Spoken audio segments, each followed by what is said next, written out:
Good afternoon, everyone. And my name is Amjad Rashid, and I'm representing a group of like-minded people. Uh, we have established an informal group who are very keen. This group is very much interested in overall socio-economic development, focusing on South Asia and Asia. So I'm pleased to introduce Imtiaz Bull Saab. Imtiaz Bull Saab is a renowned scholar of Pakistan, and his regular analysis appears in Foreign Policy, Wall Street Journal, Friday Times, and Express Tribune. And Imtiaz Bull Saab is also author of various books. And I made justice by introducing Imtiaz Saab. And Imtiaz Saab, I am very fond of your views and uh, continuous following your vlog, especially currently what's happening in the context of conflict between Iran and Israel. But today our focus is your recent visit to China. So we'll have this interaction in both English and Urdu, because we have many friends who cannot understand English, but wherever you need necessary, you can explain your views in English. But most of the people who are joining us in this podcast, they belong to Pakistan. So امتیاز صاحب سب سے پہلے تو آپ کو خوش آمدید group میں، اور آپ سے یہ پوچھنا چاہوں گا کہ جو ابھی آپ کا ریسنٹ وزٹ رہا چائنا میں، ایک تو اس کا تھوڑا سا ہمیں پرپس بتا دیں، اور آپ کی انٹریکشنز کس کس لیول پہ ہوئی، کہاں پہ ہوئی، اور ہمارا جو انٹرسٹ ہے اوور آل بلوچستان کا بھی آپ کو اندازہ ہے بہت اچھے طریقے سے، لیکن اوور آل پاکستان کے جو ریلیشن شپ ہیں چائنا کے ساتھ، خصوصاً جو سگنیفیکنٹ پروگرس چائنا کی ہوئی ہے، اور پورا گلوبل آرڈر جو ہے وہ شفٹ ہو رہا ہے، اور پورا کہہ رہے ہیں کہ پاور شفٹ جو ہے وہ ایشیا کی طرف سے ہے، اور دس از این ایشین سینچری. تو اس حوالے سے آپ کا یہ وزٹ بھی کافی امپورٹنٹ ہے، اور آپ کی جو ویوز ہیں وہ ہمیں ایک فرسٹ ہینڈ ایکسپیرینس ہوگا کہ وٹ ڈیڈ یو آبزرو دیر، اور آپ کی جو انٹریکشنز رہی لوگوں کے ساتھ. تو ایک تو آپ وہ تھوڑا سا ہمیں ایکسپلین کر دیں. اس کے بعد پھر جو بھی ہمارے دوستوں نے جوائن کیا ہوا ہے، آئی ول اوپن فورم کہ وہ اپنے کوشچنس کر سکیں، پرٹیکولرلی کہ what lessons we can learn from China's development, particularly focusing on poverty alleviation, ان کا جو لوکل گورننس کا اسٹرکچر ہے، اور اوور آل جو چائنا کے اوپر ایک کریٹیسزم ہے، کیونکہ what we see China as an alternate model of development, جو برٹن ووڈ انسٹیٹیوشنز اور آئی ایم ایف اور ورلڈ بینک ڈریون جو ماڈل تھا، اس کی جو حال ہم نے دیکھا ہے اپنے کنٹریز میں. تو آپ کا انسائٹ جو ہے نا that would be very useful. So over to you Imtiaz sahab, آپ اپنا وزٹ اسٹارٹ کریں اور اپنے ایکسپیرینس اور اپنے نالج سے ہمیں مستفید کریں. Thank you. جی صاحب، سب سے پہلے تو شکریہ. میں بتاؤں ڈسکلیمر کہ میں کوئی اسکالر نہیں ہوں، بس اپنا چھوٹا موٹا لکھنے لکھانے کا کام کرتے ہیں. پریکٹیشنر ہوں، چونکہ زندگی کا کافی سارا حصہ ایک عملی جرنلسٹ کے طور پہ گزارا. کا مجھے تانا بھی ملتا ہے، بعض لوگ دیتے ہیں کہ آپ تو ابھی بھی جرنلسٹ کی طرح سوچتے ہیں. میں کہتا ہوں کہ نہیں، جرنلسٹ کی طرح اس طرح نہیں کام کرتا ہوں. جرنلسٹ کی طرح کوئک ڈیسیشن، کوئک موومنٹ، اور کوشش کرتے ہیں کہ جلد از جلد تانے بانے میں لائیں کسی بھی صورتحال کے. تو اسی وجہ سے پودان یونیورسٹی ہے شانگھائی کی، بڑی پریسٹیجیس یونیورسٹی ہے. جیسے ہمارے ہاں سمجھے کہ لمز ہے یا آغا خان یونیورسٹی ہے، تو اس طرح کی وہ بھی ہے. انہوں نے ایک فیلوشپ کے لیے بلایا تھا پچھلے سال بھی، اس سال بھی، اور بنیادی مقصد یہ تھا کہ وہاں پہ ان کے ذریعے مختلف فورمز پہ شرکت کی جائے. وہاں پہ امریکن اسٹڈی سینٹر تھا، پھر اس طرح شنگوا یونیورسٹی ہے پیکنگ یا بیجنگ میں، وہاں پہ ایک راؤنڈ ٹیبل تھا. اس طرح ایک university of international business and economics ہے شانگھائی سے بہت باہر، وہاں پہ ایک راؤنڈ ٹیبل میں ہم نے شرکت کی، اور کچھ ایک دو پالیسی بریفس کا انہوں نے مجھے کہا. ہمارے معاشرے میں اور اس معاشرے میں یہ فرق ہے. بلکہ مجھ سے بہت عرصہ پہلے 15-20 سال پہلے ایک امریکن جرنلسٹ نے کوئی سوال کیا، تو اس نے بڑا مجھ سے ایک منطقی سوال کیا. تو اس کو میں نے کہا کہ آپ کی ایزمپشن یہ ہے کہ ہم بڑے پڑھے لکھے لوگ ہیں، but Pakistan is not a knowledge based society, it does not value knowledge. اس کے برعکس آپ چین کو دیکھ لیں تو آپ کو قدم قدم پہ یونیورسٹی میں چلے جائیں، کسی آپ تھنک ٹینک میں چلے جائیں، تو جو آپ کے علاقے کا اسکالر ہوگا اس کو آپ سے زیادہ معلومات ہوتی ہے۔ They are more into the area of their expertise. تو بعض اوقات ہمیں بڑی شرمندگی کا بھی سامنا کرنا پڑتا ہے، ہمارے تو اکثر پاکستانیوں کو شرمندگی کا سامنا کرنا پڑتا ہے۔ میں تو چونکہ 2008-9 سے جانتا ہوں، آنا جانا لگا ہوا ہے، ویسے بھی میری عادت ہے ناپ تول کے بات کرتا ہوں، کیونکہ وہ جیسے عدالتوں میں کہا جاتا ہے کہ آپ do not talk more than necessary, جی do not give away words, کہ آپ ایمونیشن مخالف وکیل کو نہ دیں اپنے ہاتھ میں زیادہ بول کے، وہ بولیں جس کا دفاع بھی کر سکتے ہیں، ناپ تول کے بولیں۔ تو چونکہ آپ کا اپنے شروع سے سوال یہی تھا کہ میں کیوں گیا، تو ایک فیلوشپ تھی، میں 3 مہینے بھی رہ سکتا تھا وہاں پہ، لیکن میرے پاس بس اتنا ہی وقت میں اسپیئر کر سکتا تھا۔ باقی آپ میں نے ایک کتاب لکھی تھی what lies behind the iron brotherhood, Pakistan چین تعلقات کے حوالے سے، اور اس میں نے 2-3 چیزیں جو تھی، جو چین کا جو ایتھوس ہے، نیشنل ایتھوس، ایتھوس کا مطلب ہوتا ہے کہ آپ کا نظریہ کیا ہے، قومی نظریہ، آپ کی قومی سوچ کیا ہے۔ تو وہ قومی سوچ جو ہے وہ ہے کہ ہم ایک قوم ہے۔ دوسری وہ اس قوم کی بنیاد آج بھی کنفیوشس ہے۔ کنفیوشس ان کا ایک پیر تھا، بزرگ تھا، فلاسفر تھا، 4-5 ہزار سال پہلے اس نے باتیں کی، اور 4-5 ہزار سال پہلے سے جو سلسلہ ان کے نالج کا چل رہا ہے آج تک اسی پہ وہ کاربند ہے۔ میں 2-3 پروفیسر سے ملا تو انہوں نے کہا کہ دیکھیں ہمارے جو آباء و اجداد تھے اینشنٹ، وہ کہتے ہیں ہمارے اینشنٹ انسسٹرز جو تھے وہ ہمیں بہت ساری چیزیں ڈاکیومنٹ کر کے چھوڑ گئے ہیں ہمارے لیے، کہ ہماری لکھی ہوئی تاریخ ہے 2000 سال پرانی، باقاعدہ لکھی ہوئی زبان بھی اور تاریخ بھی۔ تو کہتے ہیں جب بھی ہمیں مسئلہ ہوتا ہے تو we keep going back to the ancient wisdom. تو میں اس سے بڑا ایک وقتی طور پہ میں چکرا بھی گیا۔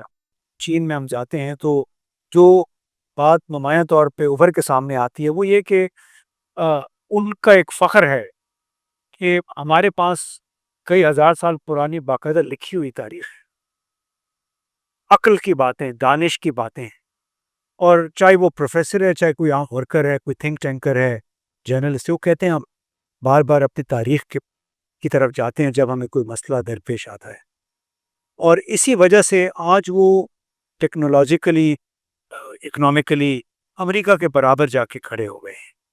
اور میں صبح ہی BBC پہ ایک رپورٹ دیکھ رہا تھا گوانجو سے، جو کہ گوانڈونگ پروونس کا کیپٹل ہے، اور وہ رپورٹ میں وہ یہ بتا رہا تھا، صرف والیومز کی بات کر رہا تھا کہ الیکٹرک وہیکلز کی بات ہو، سولر پینلز کی بات ہو، موبائل فونز کی بات ہو، اس کی پروڈکشن کی، کوئی دنیا کا ملک اس پروڈکشن والیوم میں اس کا مقابلہ نہیں کر سکتا۔ ساتھ میں ایک فقرہ بولا BBC کے نمائندے نے، کہا کہ China simply has taken it to the next level, کہ یعنی اس کا مقابلہ ممکن ہی نہیں ہے۔ اور اس کا اظہار آپ دیکھتے ہیں چین میں جا کے۔ میں چین، آپ چونکہ ترقی کی بات کی، آپ بیجنگ کو، گوانجو کو، شنگھائی کو چھوڑ دیں، شانشی یا ایوو کو چھوڑ دیں، میں صرف بات کرتا ہوں اس کی کاشگر کی اور ارومچی کی۔ آج سے 10-12 سال پہلے شینجیانگ پروونس کو ایک لحاظ سے بیک یارڈ سمجھا جاتا تھا، جس طرح ہم نے یہاں پہ بلوچستان کو ٹریٹ کیا، پاکستان میں ایک بیک یارڈ سمجھتے ہیں، یا خیبر پختونخوا کو، تو کچھ یہ سمجھا جاتا تھا۔ لیکن گزشتہ 10-11 برسوں میں، 12 برسوں میں، کونمنگ میں کوئی حملے ہوئے تھے دہشت گردوں کے 2014 میں، اس کے بعد سے اتنی زبردست انہوں نے ترقی کی، ایک کیمپین شروع کی کہ آپ یقین کریں کہ وہاں کا ارومچی میں جو ایئرپورٹ نیا بنا ہے وہ دنیا کے کئی ایئرپورٹ سے بہت بہتر ہے۔ ارومچی شہر سے ہم نے پچھلے سال دسمبر میں سفر شروع کیا اورمچی شہر سے نکلے کوئی 20 کلومیٹر باہر گئے، آپ یقین کریں کہ سڑکوں پہ آپ کچرے کا ایک ٹکڑا نظر نہیں آیا، کوئی ایک گٹر ابلتا ہوا شہر میں سے ہم گزرے کے نظر نہیں آیا۔ اور انہوں نے باقاعدہ رضاکار رکھے ہوئے ہیں، اور وہ بہت دیر کے بعد ایک رضاکار خاتون نظر آئی جس نے گاڑی اپنے پیچھے کھینچ رہی تھی، اور میں نے غور سے دیکھا تو گاڑی میں 2-4 کاغذ کے ٹکڑے کوئی پیکج پڑے ہوئے تھے، وہ سڑک کے اوپر سے اٹھاتے ہوئے آگے چل رہی تھی۔ تو باقاعدہ انہوں نے ایک نظام ایسا بنایا ہوا ہے کہ آپ کو 20-22 کلومیٹر کے جو سٹریچ ہے اس میں گندگی کا ابلتے گٹر کا کوئی ایک شائبہ تک آپ کو نہیں ملا۔ کیا ہے؟ آپ کی میونسپل سروسز، اور پھر root focus on people's welfare.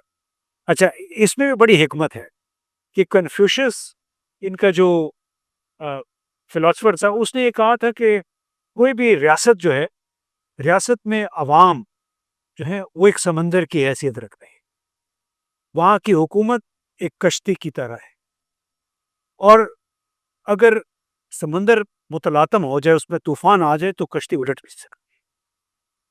آپ یقین کیجئے کہ اس میں اتنی بڑی حکمت ہے کہ آپ سمندر کو کوشش کریں کہ اس میں تلاطم طوفان نہ آئے۔ طوفان اگر آتا ہے تو پھر آپ کی کشتی اتنی مضبوط ہونی چاہیے کہ لوگ اس کو سہارا دیں، نہ کہ اس کو گرانے کی کوشش کریں۔ تو یہ وزڈم جو ہے آج بھی چل رہی ہے۔ کمیونسٹ پارٹی کو آپ دیکھیے، کمیونسٹ پارٹی آف چائنا، اس کا ٹوٹل فوکس پیپل ویلفیئر پہ ہے۔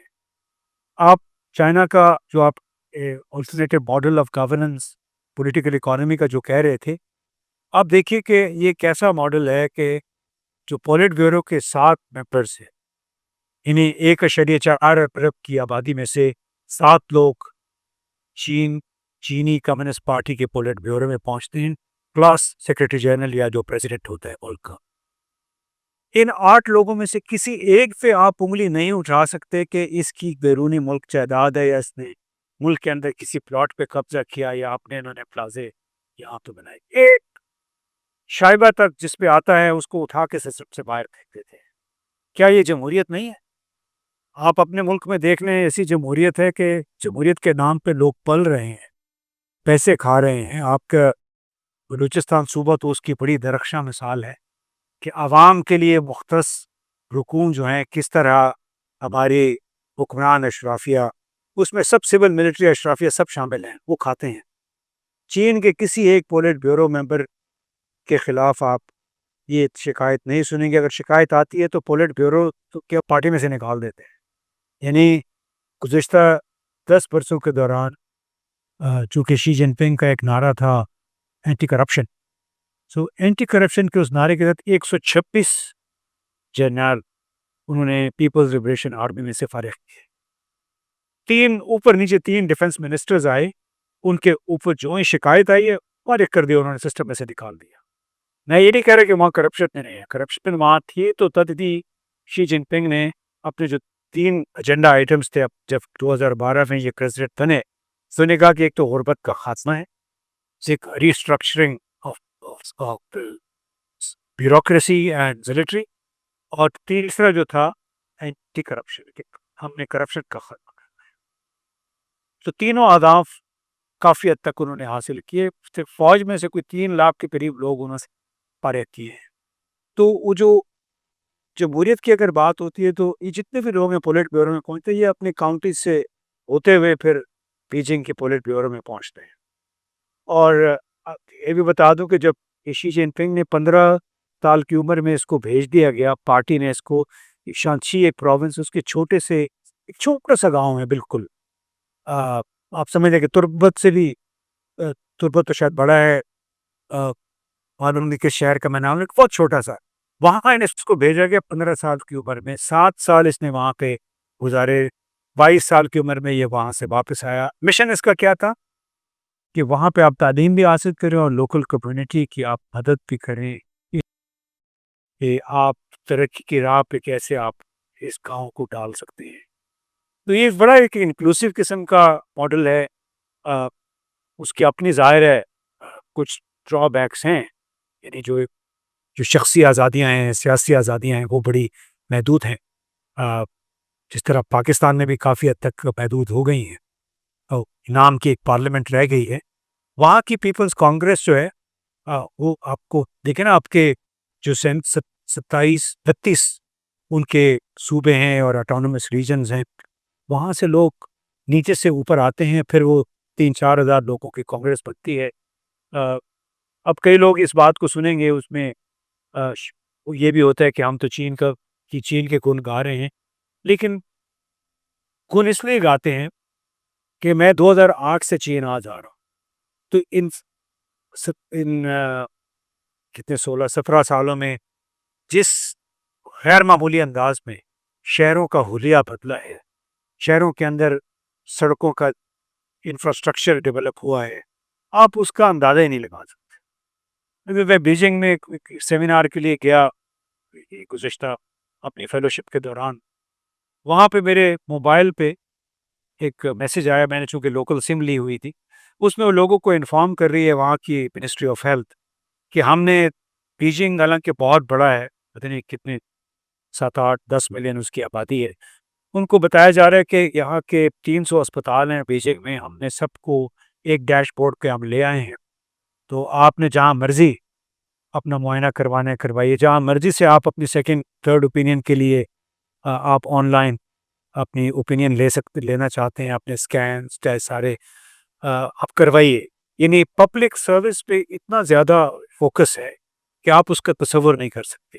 تو اس قسم کے ملک میں پھر لوگ جو ہے اپنی حکومت کے خلاف کیوں اٹھ کھڑے ہو کے، وہ بائیڈو جو ان کا سرچ انجن ہے، جس طرح جی پی ایس ہے، اب وہ اس پہ گوگل پہ ہے، انہوں نے اب بائیڈو پہ وہ لے آئے ہیں، وہاں پہ وی چیٹ ہے واٹس ایپ کی جگہ، تو لوگ اپنی آرام سے زندگی گزار رہے ہیں۔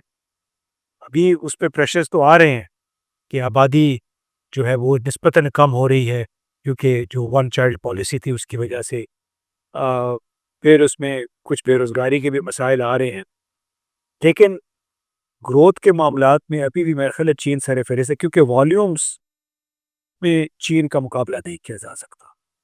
پتہ نہیں، میں تو اب بولتا ہی چلا جاؤں گا، آپ نے اگر کوئی اور سوال اس پر ہے۔ نہیں، it's very very very interesting Imtiaz sahab, ایک کوشچن جو ہے جو ہمارے ذہن میں میرے ذہن میں بھی ہے، اور جو ساتھی اس وقت آپ کو دیکھ رہے ہیں سن رہے ہیں، اس وقت بھی ہماری ڈبیٹ بھی رہتی ہے، وہ ہے جیسے آپ نے کہا کہ پرائم جو ان کا آبجیکٹو ہے کمیونسٹ پارٹی کا یا چائنا کی، کہ وہ ہے پبلک ویل بینگ۔ تو ہمارے ہاں اگر ہم یہ دیکھتے ہیں کہ جب بھی کوئی ڈیموکریٹک گورنمنٹ آتی ہے، تو 18ویں ترمیم سے تو ہم نے ڈیوالو کر لی ہے صوبوں کے لیے، لیکن اس کے بعد نچلی سطح پہ جو ڈیولیوشن ہونا چاہیے ڈسٹرکٹ لیول پہ یا یونین کونسل لیول پہ، وہ ہے نہیں، اور کوئی بھی کنٹری میرے خیال وداؤٹ ڈیولیوشن وہ نہیں۔ جس طرح سے ریمپٹ کرپشن ہے ہمارے ایک ملک میں، ڈیفینیٹلی یہ جب ہوگا تب بھی ہوگا، لیکن اس کے بعد کچھ بہت سارے ہمارے جو یہاں پہ پبلک ریپرزینٹیٹیو ہیں، انہوں نے بھی وزٹ کیا، آپ کوئی میرے خیال سلسلہ بھی شروع ہوا ہے، یونیورسٹیز کے پروفیسرز بھی جا رہے ہیں، اسٹوڈنٹس کو بھی بھیجا جا رہا ہے، اور یونیورسٹیز کو بھی میں نے دیکھا، کچھ یونیورسٹیز کو وزٹ بھی کیا پاکستان میں اپنی، اور وہاں پہ جو میری آبزرویشن تھی کہ ایک چائنا سینٹر اسٹیبلش کیا ہوا ہے جس میں چائنیز لینگویج جو ہے تقریباً وہ خالی پڑے ہوتے ہیں۔ آپ یہ مجھے بتائیں کہ ان کے گورننس، میرا اپنا ایک ایکسپیرینس رہا جو شنگھائی میں نے وزٹ کیا تھا، اور ان کا جو اربن پلاننگ سینٹر تھا، ان کو اس میں وزٹ کیا اور بریفنگ انہوں نے دی، اور ان کا وزٹ ان کا جو ویژن تھا 2030 فار شنگھائی، کیونکہ وہ جس طرح سے ایکسپینڈ کر رہے شنگھائی کا، تو انہوں نے 2030 میں کہا تھا کہ 1 اسکوائر کلومیٹر جو ہے لائف سرکل کے 15 منٹ کی آپ کے واکنگ ڈسٹینس کے اندر آپ کو you will get each and every facility, چاہے وہ ہیلتھ ہو، ایجوکیشن ہو۔ تو ہم دعوے تو بڑے کرتے ہیں کہ جی ہم نے چائنا سے لے رہے ہیں، سیکھ رہے ہیں، سی پیک از اندر ایگزامپل کہ جو بھی نیشنل لیول کا پروجیکٹ آتا ہے وہ انفارچونیٹلی پالیٹکس کی نظر ہو جاتا ہے۔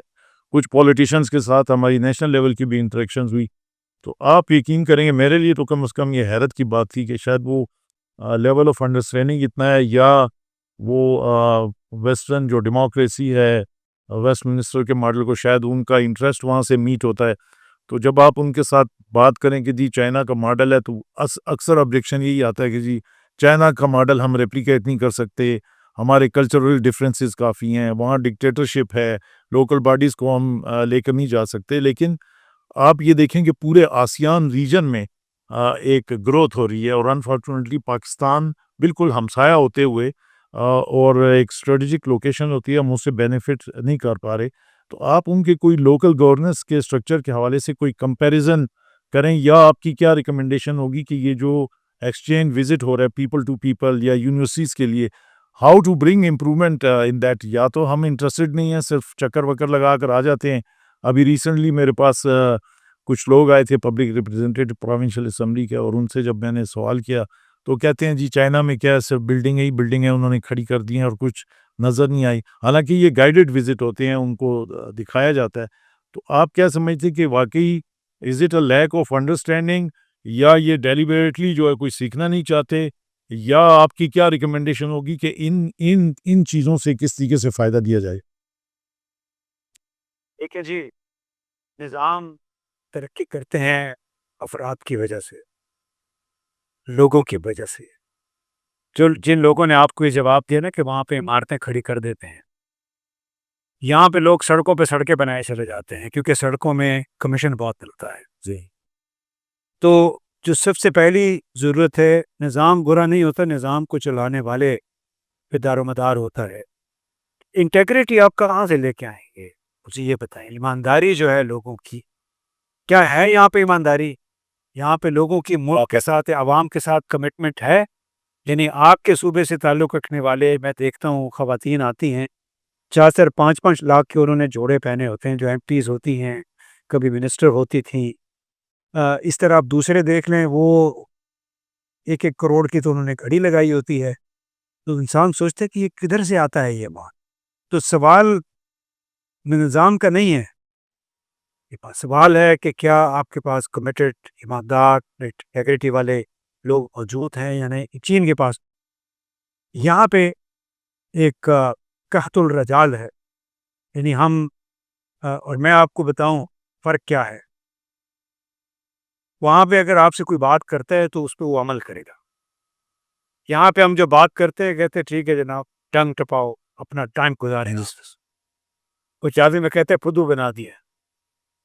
اس لیے کہ میں آپ کو ایک مثال دوں، مجھے بڑی شرمندگی بھی ہوئی، سخت شرمندگی ہوئی ابھی جب ہم شنگھائی میں تھے، کہ ہمارے ہائر ایجوکیشن کمیشن اور وہاں کے ہائر ایجوکیشن کمیشن کے درمیان ایک معاہدہ طے پایا تھا پچھلے سال. تو وہاں کے ہائر ایجوکیشن کمیشن نے ہمارے یہاں سے 25-30 لوگوں کو بلا لیا تھا، اس میں وائس چانسلرز بھی تھے. ان کو مہمان کیا کہ آپ آئے ہیں، گپ شپ لگائی، دورے کروائے، جیسے آپ نے کہا گائیڈڈ ٹور ہوتے ہیں. وہاں پہ کانفرنس میں یہ طے پایا کہ اگلا جو انٹریکشن ہوگا وہ پاکستان میں ہوگا. اور مطلب یہ کہ پاکستان نے ہائر ایجوکیشن کمیشن کے تحت اس کی نگرانی میں اگلی کانفرنس جو ہے وائس چانسلرز کی، وہ پاکستان کی. اس کا مطلب ہے کہ پاکستان چین سے بھی لوگوں کو بلائے گا، جس طرح چین نے پاکستانی اسکالرس کو یا وائس چانسلر کو بلایا. جناب اب اس مہینے یا اس میرے خیال اگلے مہینے میں وہ کانفرنس نہیں ہے. ایک مہینے پہلے ہمارے ہائر ایجوکیشن کمیشن کے چیئرمین نے جو مجھے بتایا گیا، اس نے انفارم کیا کہ میرے پاس بجٹ یس. اور اگر آپ کر سکتے ہیں تو یہ کانفرنس آپ پھر شنگھائی یا چین میں جہاں بھی کرنا چاہتے ہیں کر دیں. آپ مجھے بتائیں کتنی بے شرمی کی بات ہے. مجھے اس پروفیسر نے ایک نے کہا کہ یار یہ تو پچھلے سال طے ہوا تھا، تو اس کا مطلب ہے کہ آپ جب بجٹ پلاننگ کر رہے ہوں گے تو اس کانفرنس کے لیے بھی بجٹ آپ نے سیٹ اسائڈ کیا ہوگا. وہ ہمیں ہائر ایجوکیشن کمیشن کا چیئرمین یہ کیسے کہہ سکتا ہے کہ جی میرے پاس اب بجٹ نہیں ہے؟ کہ کس قسم کا ملک ہے، کہ کیسی کمٹمنٹ ہے؟ اور دوسری بات، ان کا اب یہ تھا ہائر ایجوکیشن کمیشن کے کاؤنٹر پارٹس کے زیر نگرانی کانفرنس. یہاں سے ہمارے ہائر ایجوکیشن کمیشن کے چیئرمین نے کہا کہ ہماری جو سیکرٹری ایجوکیشن ہے وہ وفد کی سربراہی کرے گا، میں نہیں آ رہا. آپ اندازہ لگے رہے کہ ایک بیوروکریٹ کو بھیج رہے ہیں وہاں پہ. ہائر ایجوکیشن کمیشن کا جو چیئرمین ہوگا، ایکیڈیمک ہوگا، ڈاکٹر ہوگا، وٹ ایور، آپ اس کے مقابلے پہ بھیج رہے ہیں سیکرٹری ایجوکیشن کو. تو یہ میں مثال صرف اس لیے دے رہا تھا کہ ہمارے ہاں، اور شروع میں نے کہا کہ it's not a society where knowledge is valued. یہاں پہ عہدوں کا احترام کیا جاتا ہے, یہاں پہ پیسوں کا احترام کیا جاتا ہے. وہاں پہ میں پروفیسر سے ملنے گیا, اسے کہا میرے دفتر آ جائے. یونیورسٹی کیمپس ہی میں اس کا دفتر تھا. آپ یقین کریں بالکل ماڈسٹ تھا, اسی کمرے میں صوفہ کم بیڈ پڑا ہوا ہے, اسی دفتر میں اس کے ٹیبل لگی ہوئی ہے, وہ ادھر ہی سوتا ہے, ادھر ہی کام کرتا ہے.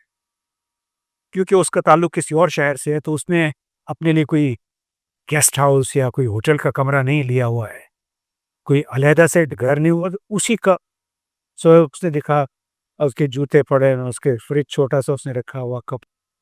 تو کیریکٹر کی بات آتی ہے بنیادی طور پہ, اور کیریکٹر سے کیا مراد ہے کہ آپ ایماندار ہیں کہ نہیں, آپ ان سے کمٹمنٹ ہے کہ نہیں, آپ کو عوام کا خیال ہے کہ نہیں, اور آپ کا جو بنیادی مقصد ہے اس سے مخلص ہیں کہ نہیں. آپ خود ہی مجھے بتا دیجئے کہ اس ملک میں کتنے لوگ ہیں جو اس سے مخلص ہیں. پنڈی سے لے کے اسلام آباد تک, جامشورو تک, کراچی تک کون ہے مخلص؟ یعنی جو لوگ ہمیں کہتے ہیں کہ یہ فلاں جو ہے تو بے ایمان ہے, چور ہے, وہی ان چوروں بے ایمانوں کو پھر اعلیٰ عہدے فراہم کرنے میں, ان پہ بٹھانے میں مددگار ثابت ہوتی. چین میں آپ کو یہ چیز نہیں ملے گی. وہاں پہ کیریکٹر کے لوگ ہیں ایماندار. بے ایمانی ہر جگہ ہے, میں یہ نہیں کہتا, لیکن جو لوگ اوپر آتے ہیں, جو آپ کے رہنما ہیں, وہ بے ایمان نہیں. امتیاز صاحب ایک اور کوشچن, اس کے بعد پھر میں اپنے کوئی جو دوست سن رہے ہیں ان کو کہوں گا کہ وہ آپ سے یہ کہیں کہ ہماری جو آپس میں جب ڈسکشن ہوتی ہے یا بات چیت ہوتی ہے, پڑھتے ہیں, تو ابھی ایک ہمارے دوست ہیں ریٹائرڈ ایمبیسڈر جنہوں نے کوئی 9-10 سال چائنا میں سرو بھی کیا, آپ جانتے ہوں گے ایمبیسڈر حسن جاوید صاحب. انہوں نے کافی بکس بھی لکھی ہیں چائنا کے اوپر, ان کی ایک بک ہم نے بھی ٹرانسلیٹ کی اردو میں. تو یہ ساری باتیں جو آپ کر رہے ہیں بالکل ویلڈ ہے. ہم نے یہاں پہ مارشاء اللہ کا دور بھی دیکھا, ہم نے ہائیبرڈ نظام بھی دیکھا, آپ سو کال ڈیموکریسی بھی دیکھ رہے ہیں. آپ کے خیال میں اگر ہم وہاں سے کوئی لیسن ڈرا کریں تو ڈو یو تھنک کہ یہ ہر 5 سال کے بعد الیکشنز, اور پھر الیکشنز کے بعد جو ٹوٹی پوٹی پالیسیاں بنتی ہیں, کیا ہم سی پیک کو کامیابی سے تکمیل کر پائیں گے؟ دیکھیں, میں تو کوئی پالیسی ریکمنڈیشن سے ہمارے شلز آرکائز بھرے ہوئے ہیں. ایمانداری, عوام سے محبت, عوام کی ویلفیئر پہ مرکوز لوگ لانے ہوں گے. یعنی آپ دیکھیے کہ پنجاب کے بجٹ میں کوئی 2 ارب کے قریب بلٹ پروف گاڑیوں کے لیے بجٹ رکھا گیا ہے, جی. اور وہ بھی پولیس آفیشلز کے لیے. تو آپ اس سے زیادہ افسوسناک کیا بات ہو سکتی کہ پولیس آفیشل, سینئر آفیشلز کے پاس تو آگے پیچھے ان کا اسکارٹ ہوتا ہے, انہیں بلٹ پروف گاڑیوں کی کیا ضرورت ہے؟ ہمارے وزراء ہیں, کہتے ہیں ہم عوامی نمائندے ہیں, انہیں بلٹ پروف گاڑیوں کی کیا ضرورت ہے؟ تو جو پالیسی ریکمنڈیشن کی بات ہے, پالیسی بہت ساری ہے, لیکن جب تک آپ جو مائنڈ سیٹ ہے وہ اگر پیپل فوکس نہیں ہے, آپ کچھ بھی نہیں کر سکے. موجودہ جو بجٹ پیش ہوا, چاہے آپ کا ہے چاہے فیڈرل بجٹ ہے, کیا وہ عوام کا بجٹ ہے؟ یعنی فوج کے آفیسرز کے لیے تو انہوں نے ریکمینڈ کر دیا کہ 50% اس کی تنخواہ میں اضافہ کیا جائے, جس کے پاس آلریڈی اتنی پریویلیجز ہوتی ہیں, آسائش ہوتی ہیں. فوج کا جو سپاہی ہے جو کہ گرمی سردی میں رلتا بھی اخبار ہوتا ہے, اس کے لیے صرف 20% اضافہ اس کی تنخواہ, وہ پہلے ہی کیش ٹاپڈ ہوتے ہیں. اسی طرح جو کم از کم ویجز ہیں وہ انہوں نے نہیں بڑھائے, نہیں, اس کی انفورسمنٹ ہوتی ہے. اور بقول اورنگزیب خان جو وزیر خزانہ ہے, محمد اورنگزیب, وہ کہتے ہیں کہ ہمارا سرمایہ کار نہیں مانتا, منیمم ویج بڑھا دیں. جبکہ آپ نے ایم پیز, سینیٹرز جو ہیں, ان کے اسپیکر, سینٹ کا چیئرمین, ان کی تنخواہوں میں 800% اضافہ کر دیا ہے. جبکہ سرکاری ملازمین کی تنخواہوں میں شاید 10% اضافہ تو ہوا, لیکن وہ دوسری طرف نئے ٹیکس لگا کے بجلی کی قیمتوں میں اضافہ کر کے وہ انہوں نے ادھر سے نکال دیا. تو کوئی پالیسی ریکمنڈیشنز میں دینے پہ تیار نہیں ہوں جب تک ایمانداری کے ساتھ کام کرنے والے بیوروکریٹ اور ہمارے سیاستدان نہ ہوں. بیوروکریٹ کا میں نے اس لیے نام لیا کہ بیوروکریٹ ہی پھر وہ بنتے ہیں, انسٹرومنٹ بنتے ہیں, بیساکھیاں بنتے ہیں, ہمارے سیاستدان ہمارے وزراء کی کرپشن کے لیے ان کو راستے دکھا دیں. اور پر آپ کو پتہ ہی ہے کہ مجھے غلط ترقیاتی مقاصد کے لیے تو صرف ٹوٹل کوئی 15-20-25% پیسے ہی میرا خیال لگتے ہوں گے آن گراؤنڈ، باقی تو ادھر ادھر چلا جاتا ہے. جب تک ہماری بیوروکریسی اور ہمارے وزراء اپنی پاورٹی ایلیویشن کا مشن ختم نہیں کریں گے اس وقت تک پاکستان میں پاورٹی ایلیویشن یعنی غربت کا خاتمہ نہیں ہو سکتا ہے. ویری ویل سیڈ امتیاز صاحب. اور یقیناً یہ بات آپ درست ہے کہ آپ پالیسی ریکمنڈیشن دے بھی دیں تو امپلیمنٹیشن تو کسی اور کے ہاتھ میں ہے. امپلیمنٹیشن کرنے والے ادارے اور امپلیمنٹیشن کرنے والے جو ایلیٹس ہیں ہمارے، وہ کس طرح سے عام لوگ اس لیول پہ آئیں اور وہی چیزوں میں تبدیلیاں ہیں. ایک اسٹرگل ہے، ایک تاریک رات ہے، اور اس سے ہمیں گزرنا ہے. شاید these are our dark ages, اور ہم گزر رہے ہیں اس میں سے. اس امید کے ساتھ ہی ہم امید ہی رکھ سکتے ہیں کہ ہم اللہ کرے کہ بالکل ہمارے پڑوس میں ایک جو ہے وہ سپر پاور جو ہے نا وہ رائز کر رہی ہے، اور اب ہم اگر اس سے بھی اگر بینیفٹ نہ کر سکیں تو یہ پھر ہماری بہت بڑی بدقسمتی ہوگی. میں اپنے ساتھیوں سے جو اس وقت دیکھ رہے ہیں پروگرام کو، ان سے ریکویسٹ کروں گا کہ اگر ان کا کوئی پرٹیننٹ کوئی کوسچنز ہے، کوئی آبزرویشن ہے، تو وہ امتیاز صاحب سے ضرور بات کریں. السلام علیکم.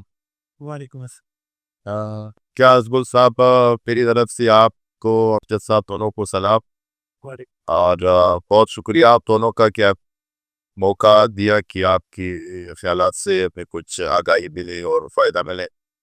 امتیاز صاحب میرا ایک سوال ہے، یہاں پہ کوئٹہ میں اب کیونکہ سیاست کے رہے ہیں پچھلے کافی عرصے سے، تو یہاں پہ لیفٹ کی کچھ ہمارے ساتھی ہیں جو چائنا کے بارڈر کے متعلق مختلف باتیں کرتے ہیں.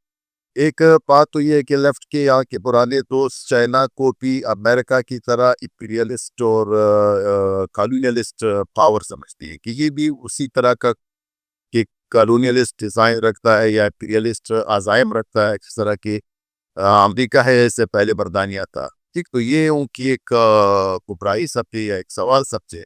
اکثر میرا جو سورسز پہ بحث چلتی ہے تو وہ اس بات پہ اڑے رہتے ہیں. دوسرا یہ جو چائنا کا جو ماڈل ہے جس کو وہ کمیونسٹ ماڈل اور چائنیز کیریکٹرسٹکس کہتے ہیں، تو اس کو اگر آپ کچھ ڈیفائن کر لیں کہ وہاں کی سوسائٹی یا ان کی جو پیداواری فورسز ہے، پروڈکٹیو فورسز، وہ کی کیا حالت ہے، مطلب وہ کتنے اپنے نظام سے وہ جو ہے نا وہ فائدہ ملا ہے اور وہ جو ہے پاور ہو گیا ہے، اس پہ کافی اگر آپ روشنی ڈالیں. جی شکریہ مناف صاحب. اس میں دیکھیے، شروع میں نے کہا کہ نظام کی اچھائی یا خرابی کا دار و مدار ان لوگوں پہ ہوتا ہے، آپریٹرز پہ ہوتا ہے کہ وہ کس طرح اسے چلا رہے ہیں. دوسری بات، آپ کے جو چین کے ماڈل پہ تنقید کرنے والے اگر لیفٹ کے وہ دوست ہیں، معلوم نہیں وہ کس زمانے رہتے ہیں. یہ کہ جو چین کا ماڈل ہے، ظاہر ہے ایک جماعتی نظام ہے.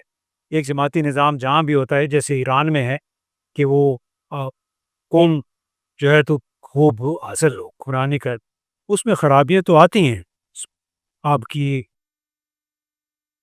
آزادیاں اس میں متاثر ہوتی ہیں.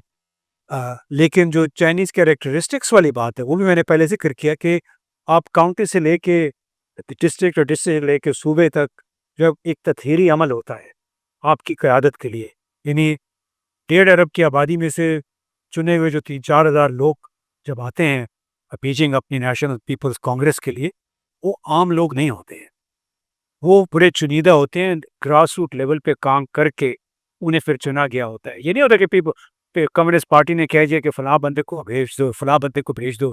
ہماری طرح نہیں ہے. یعنی بلاول نے اگر کہہ دیا یا مریم نے کہہ دیا تو وہی بندہ اسپیشلسٹ پرائم منسٹر ہو جائے گا، وہی بندہ جو ہے اس کے لیے کوئی سینیٹر اپنی سیٹ خالی کر کے اس کو سینٹ کا انتخاب بھی لڑواتے. ایسے نہیں ہے، وہاں پہ ایک نظام ہے، وہ چلتا چلا جا رہا ہے. اور اس کا فائدہ جو آپ نے کہا نا کہ فائدہ کہ آپ جب سفر کریں، چاہے آپ اس کی فاسٹ بلٹ ٹرین کا سفر کریں جو کہ 4:30 بجے کا وقت ہے، 4:30 بجے کے چل پڑتی ہے، اس کے ارائیول کا ٹائم 12 بجے اور 12:01 پہ وہ اپنے ٹرمینل پہ کھڑی ہوتی ہے. ایئر کرافٹ اپنے وقت پہ آتے جاتے ہیں. میٹنگز یعنی اتنی ہمارے ہاں تو سیاسی رہنما ہیں وہ تو اپنی ان کی میٹنگ جو ہیں وہ وقت پہ شروع نہیں ہوتی. ہمارے جو سیمینار ہیں وہ وقت پہ شروع نہیں ہوتے. وہاں پہ اگر آپ کو 11 بجے کا کسی نے کہا ہے تو 11 بجے دے کے کاف وہ میٹنگ شروع ہو جاتی ہے. یعنی صرف یہ کہ جی پریس کو آزادی ہے، یہ تو کوئی جمہوریت نہیں ہے. ہمارے یہاں آج کل نیشنل ٹیلی ویژن پہ کتنی آزادی ہے وہ آپ کو بھی پتہ ہوگا.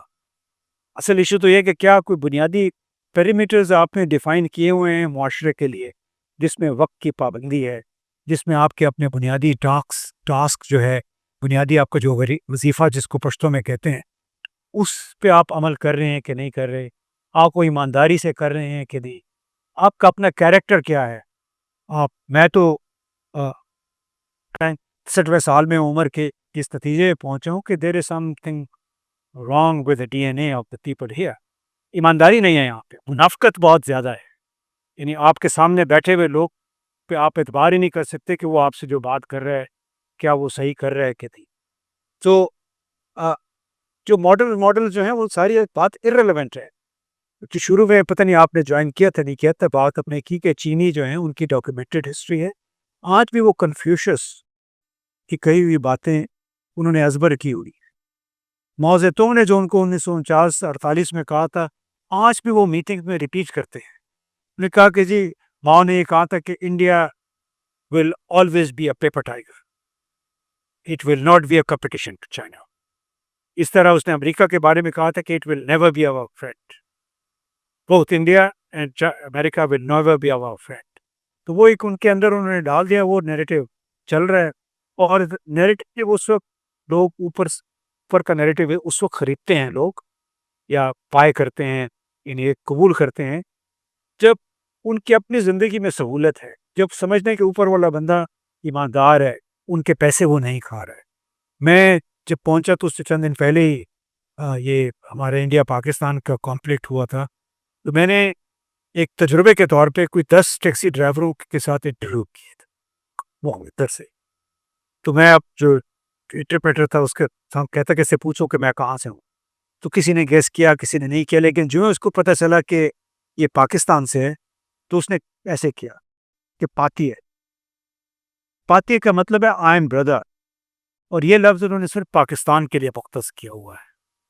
یعنی چائنیز لینگویج میں یا چائنیز کلچر میں پاتی کا مطلب ہے آئی ایم بردر، اور اس کا مطلب ہے پاکستان. اور پھر ساتھ ہی انہوں نے کہا کہ آپ نے بڑا زبردست کام کیا آپ کے پائلٹوں نے، یہ کہ طیارے بار گرائے، تو اس میں بڑے خوش تھے وہ. تو جو 10 کے 10 انٹرویوز میں جو بات سامنے آئی کہ ایون ٹیکسی ڈرائیور بھی جو ہے وہ اپنے عقید کرتا ہے. کیا یہاں پہ پاکستان ٹیلی ویژن میں کہی گئی بات پہ کوئی یقین کرتا ہے؟ مجھے یہ بتائیں. جو ہمارے وزیر اعظم صدر جو باتیں کریں ان پہ کوئی یقین کرتا ہے؟ ان کو تو اپنے اکاؤنٹ بھرنے سے، اوپر والوں کی پالشیں اور پالش کرنے سے ہی ان کو فرصت نہیں ملتی ہے. تو یعنی جو کیریکٹر ہے نا، کیریکٹر جو کردار ہے، that is missing in Pakistan. اور چلے میں اس سے زیادہ بات نہیں کرتا. جی امتیاز صاحب آپ کے پاس ٹائم بھی بالکل کم رہ گیا. لاسٹ کوشچن میں خل فتح شاہ صاحب ہمارے ساتھ ہیں اور یہ آل پاکستان مائن ایسوسی ایشن کے جنرل سیکرٹری بھی ہیں، تو he was very keen to interact with you. Fateh Shah صاحب آپ کچھ پوچھنا چاہیں گے؟ کوئی کوشچن آپ کرنا ہے پھر اس کے بعد. آپ دونوں کا پاکستان اور چائنا کے درمیان، چونکہ ہم کہتے ہیں کہ یہ جو لانگ اس کی ایک پرانی ایک وہ رہی ہے فرینڈشپ، اور چائنا نے ایکچولی میں اس کنٹیکس میں یہ پوچھنا چاہ رہا تھا کہ چائنا نے جیسے باقی ہمسائیوں کو بہت زیادہ اپنے ڈیولپمنٹ انٹرونشن سے انفلوئنس کیا اور وہ ماڈل وہاں ابھرتا ہوا نظر آئے، جبکہ پاکستان میں اس کے برعکس ایون باقی ریلیجیس فیکٹرز کو تو اپنی اس پہ چھوڑ دے، جو نیشنلسٹ گروپ تھے بجائے اس کے کہ ایک پازیٹیو چینج کی طرف وہ ابھرتے اور اس کے پیچھے کھڑے ہوتے، وہ بھی اس ریومرز کا حصہ بنے کہ یہ ایک دوسرا ایکسپلائٹر ہے جو اس ریجن میں آنا چاہ رہے ہیں، اور وہ جو ویسٹ کی جو پرانی اسٹریٹجی تھی وہ ذہن میں رکھتے ہوئے اب نے وہ والی جو ایڈوانٹیجز تھی چائنیز انٹرونشن سے تھا، ابھی بھی میرے خیال میں یہ سی فیکٹ جتنا زیادہ پولیٹیسائز ہوا، اس پہ میں کہہ رہا تھا کہ آپ ذرا اس پہ نظر ڈالیں کہ ہم کیوں پرانے اس مس میں بندے رہے ہیں اب تک. اوکے، وہ دیکھیے یہ وہی کسی حد تک یہ پچھلے سوال سے جڑا بھی ہوا ہے. بات یہ کہ کولونیل پاور، جب کولونیل کا آپ لفظ استعمال کرتے ہیں تو کیا مطلب ہے؟ یا چین نے کبھی کسی ملک پہ حملہ کیا ہے، کسی ملک پہ نیوکلیئر بم گرایا، کسی ملک پہ نیوکلیئر میزائل گرائے ہیں؟ یعنی یہ ڈسٹنکشن تو ماشاءاللہ امریکہ کو حاصل ہے، جہاں پہ ہر شخص جا کے وہاں آباد ہونا چاہتا ہے. کہ نیوکلیئر بھی انہوں نے استعمال کیا، نیوکلیئر فیسلٹیز پہ انہوں نے تازہ ترین جو حملہ کیا وہ امریکہ نے کیا ہے. جہاں تک اسٹریٹجک ریلیشن شپ کی بات ہے، چین پاکستان کو کبھی نہیں چھوڑے گا. اس کا اسٹریٹجک کا بنیادی مطلب یہ ہے کہ وہ اس اسپیس کو وہ امریکہ کے لیے کر بھی نہیں چھوڑے گا. ٹھیک ہے. اور اس میں مظاہرہ ہوا جو انڈیا پاکستان کے درمیان کانفلکٹ ہوا تھا، وہ اپنے ہتھیار بیچتے ہیں، وہ ہتھیار وہ بیچتے رہیں گے، پاکستان خریدتا رہے گا. جو انفلوئنس والی بات ہے وہ تو یہ کہ کیا پاکستان کے اپنے لوگ جو ہیں کنفیوژن کا شکار. تو جو کولونیل کانٹیکس میں چین کو دیکھنا میں سمجھتا ہوں کوئی مناسب بات نہیں ہے. انہوں نے جتنی بھی کوشش کی ہے، دیکھیں ایک ذہن میں بات رکھنی چاہیے کہ کوئی بھی ملک کسی دوسرے ملک کے درد میں اپنی پالیسی ترتیب نہیں دیتا، وہ اپنے مفادات کو سامنے رکھتا ہے. چین کا طویل المعاد اسٹریٹجک مفاد اس میں کہ پاکستان اس کے ساتھ جڑا رہے، کیونکہ پاکستان کی حیثیت چین کے لیے وہی ہے جو اسرائیل کی حیثیت امریکہ کے لیے ہے. لہٰذا چین پاکستان کو کبھی نہیں چھوڑے گا. جتنے بھی ان کے اسکالرز ہیں وہ یہ کہتے ہیں کہ ابھی بھی پاکستان ہماری ترجیحات کی لسٹ میں نمبر 1 ہے. China remains the priority number 1 تمہار لوگوں نے کہا، جس کا مطلب ہے کہ رہیں گے، اکٹھے رہیں گے. سی پیک والی جو بات ہے نا، وہ تو ہمارے اپنے لوگوں کی نالائکی کی وجہ سے، اپنے لوگوں کی کوتا اندیشی کی وجہ سے سی پیک عملاً وائنڈ اپ ہو چکا ہے. یعنی وہاں پہ جو بگ ٹکٹ آئٹم تھے وہ اب ختم ہے. گورنمنٹ ٹو گورنمنٹ ابھی کچھ نہیں ہو رہا، اور وہ اس وجہ سے کہ وہ کہتے ہیں کہ آپ ڈھنڈورجی بات ہے. جو سی پیک جو فلیگ شپ کہا کرتے تھے کہ پی آر آئی کا فلیگ شپ ہے، اس کو بھی پائلٹ پروجیکٹ کہتے ہیں، کیونکہ وہ پائلٹ بھی عملاً وہ سی پیک 1 پہ آ کے رک گیا ہوا ہے. اور اس کی بنیادی وجہ تھی کہ ہمارے ہاں 4 صوبوں کے درمیان رسہ کشی. پھر ہمارے جو وزیر اعظم تھے اس وقت کے، ان کی خواہش تھی کہ پنجاب وہ روٹ شارٹ کر دیں.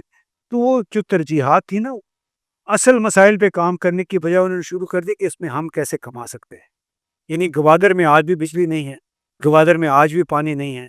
گوادر کا ووکیشنل ٹریننگ سینٹر جو تھا وہ چینیوں نے بنا کے دیا، جو کہ وہ پاکستان کی حکومت نے بنانا تھا. 75,000 مین پاور تیار کرنی تھی پاکستان نے لانگ ٹرم ایگریمنٹ کے مطابق، جس کو فنکشنل چائنیز لینگویج آتی ہے. ہم پاکستان کی حکومت اس کا بندوبست نہیں کر سکی. الٹا ووکیشنل ٹریننگ سینٹر بھی ہم نے چین کے کھاتے میں ڈال دیا. تو جہاں پہ بے عملی، نالائکی اور عدم انٹرسٹ، نان انٹرسٹ ہو، اس ملک کے ساتھ کوئی اس طرح اکنامک اسٹریٹجک لیول پہ کیوں کوئی کام کرے گا؟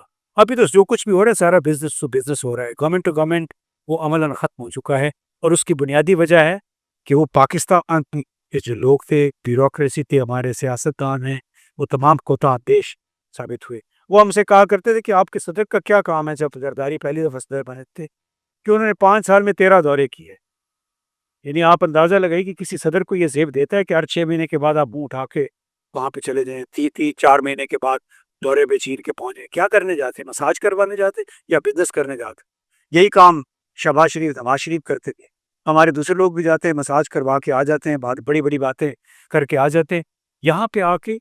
اور یہ میں آپ کو بتاؤں کہ ہمارے بڑے اعلیٰ سطحی لوگ ہیں جو کہ یہ اس پہ میں بات اپنی ختم کروں گا، جو کہ نظام کے اندر ہیں.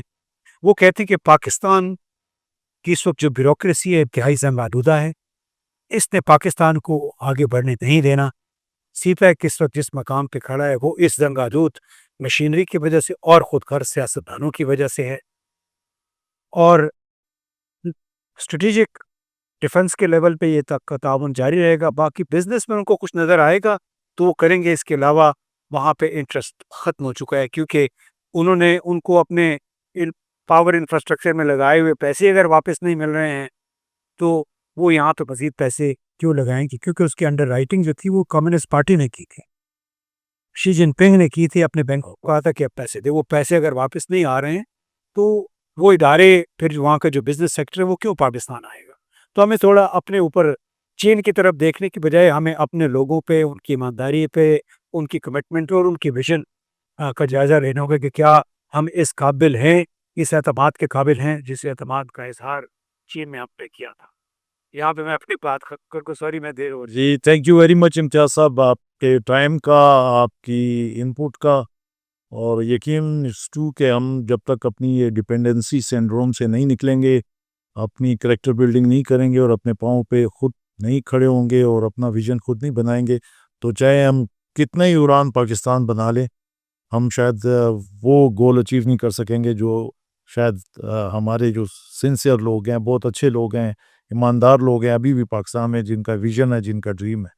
تو ان الفاظ کے ساتھ آپ کا بہت بہت شکریہ امتیاز صاحب، انشاءاللہ آپ کے ساتھ رابطہ رہے گا، اور باقی تمام دوستوں کا بھی بہت بہت شکریہ۔ اللہ حافظ، تھینک یو۔ ہے۔